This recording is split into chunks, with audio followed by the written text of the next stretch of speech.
Hello everyone, welcome to Matt's Top Tech.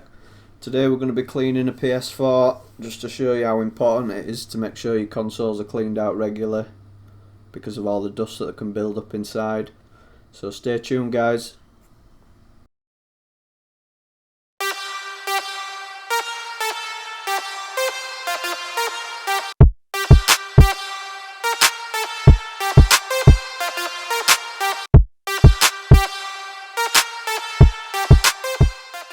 Okay, so we're going to need some tools, posi drive, screwdriver and some torque head screws. We're also going to need something to blow out the dust. I just tend to use compressed air dusters, just aerosol dusters. They're more than good enough for the job. Some people get worried about the liquid that comes out of them, but it shouldn't damage anything and it dries up instantly. One thing to be careful is that the cans do get really cold when you're using them, so just be careful of cold burns. I recommend using some gloves. So you can see on the PS4 here, you can see the dust build up. That's one of the air intakes. It's really important to make sure you clean out any console, any PC, because dust does build up inside them. Okay, so we're going to start by taking the top cover off. That just slides off. If you're wondering how you can change your hard drive in your PS4, this is how you do it. Pop that top cover off. There's one screw holding in the hard drive just there, and then that slides out on the tray. You can change that for any 2.5 inch hard drive. You can put an SSD in there if you want. Nice and easy to remove. This is the older PS4. It's not the Slim or the Pro, it's just the normal one, but it's very similar for every console, so make sure you're cleaning them out guys. So once you've got the hard drive out, you'll see a couple of screws holding the other plastic part on, just there and there. If you take them out, these are all torque head with a little dimple in the middle. So make sure you've got some of them tools handy.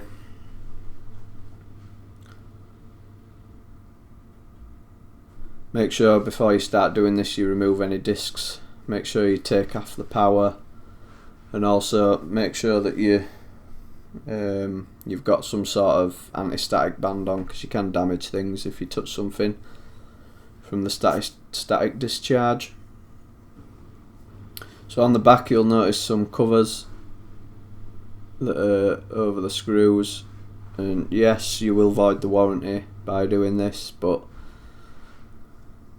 I'm sure by the time that you need to get inside and clean them out that the warranty will have already run out anyway, so don't worry too much about that. Once you pull these tabs off, it will leave a void print on there, so you know that you voided the warranty. On the back of this console there were 4 pads covering screws. They're nice and easy to get off, they're just stuck on there. Just peel all them off. So once you've got them off, the bottom cover just pops off, and in there you can see a fan at the front there. There's the power supply. So you can see it was in a right mess. This is about 3 years old, this PlayStation, so it's well and truly overdue. When the PlayStation were running, it was really noisy. The fans running at full speed all the time, so you could tell that it needed doing.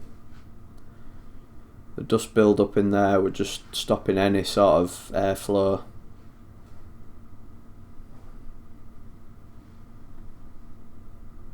So in the PlayStations it's really hard to remove the fans.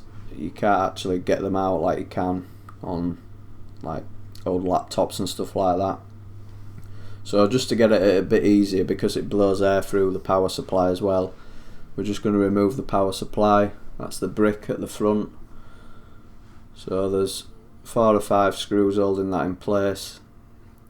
Them 2 at the front with the silver tag, they need to come out as well.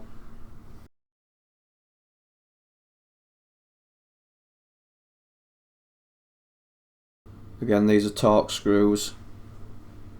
They should come out nice and easy. Make sure you keep them all safe, because you will need to put these back in.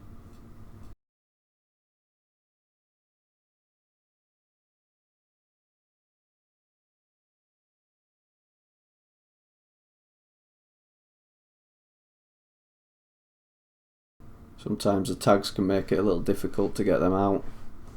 If you just pull up on the screw, it should come out. So when you're taking the power supply out, you'll notice a little plug on the end. You need to remove that. It's just a little 4-pin plug. And then when you're prising this up, you must do it evenly. So you need to apply even pressure at both sides, because it does plug in the pins there at the top left. So as long as you pull it up evenly, that's fine.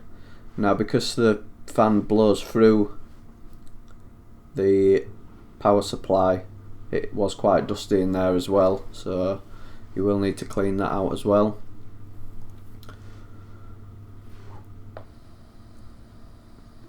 So there's no need to take this top part off here.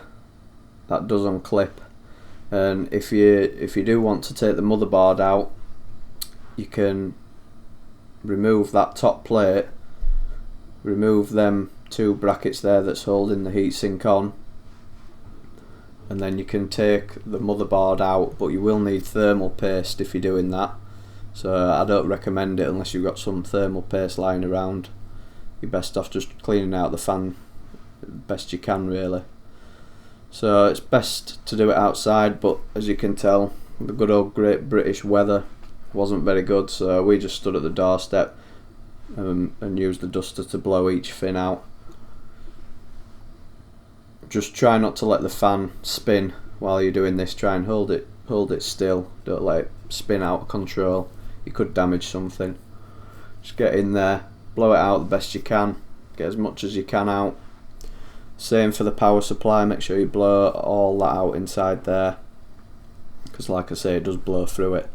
So once it's nice and clean, I tend to use some earbuds just to get right in between, or even like a paintbrush or something with long bristles that you can get in there. Just wipe each fan down, get all the dust out. It's not the best job in the world, but it makes a hell of a difference when it's done, so it's definitely worth doing. Make sure you blow around all of the console, because dust will get everywhere, so make sure you give it a good blow through everywhere, not just the fan. There will be dust around other components and stuff. Get a paintbrush. It's a really good tool for getting out dust. And then once you've got everything out, everything will be loose in the bottom of there, so I'd recommend just blowing it out one more time with your compressed air. As you can see, there's a massive difference there already. So again, they're the cooling fins, so just make sure they're not blocked and they're free from dust. And then once again, just nip outside, get rid of any of that dust that we've just loosened off using the brush. Make sure you clean all inside the case. You don't want any of that dust getting sucked straight into there, so make sure you clean all the stuff parts you've took off. Then once it's nice and clean, we can start putting stuff back together. As you can see, there were loads of dust build up. These things are just dust magnets. And like I say, every console's the same. Xbox, PlayStation, your computers, your laptops, it's really important. I've got some videos up. So now you can just start putting everything back together. Again, that power brick needs to go in evenly. Don't forget to plug in the connector that you removed. Get everything tightened up again.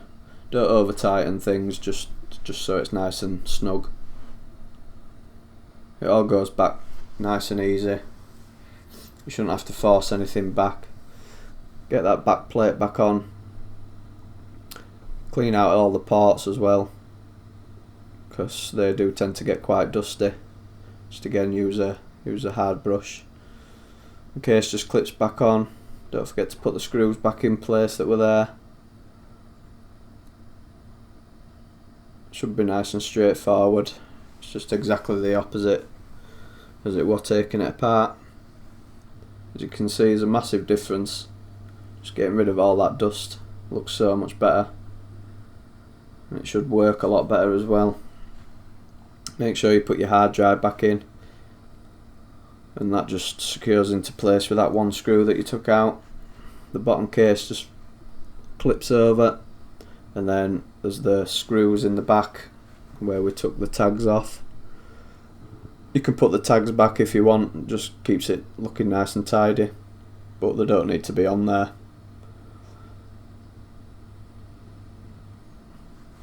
And then the top cover, that just slides into place nice and easy.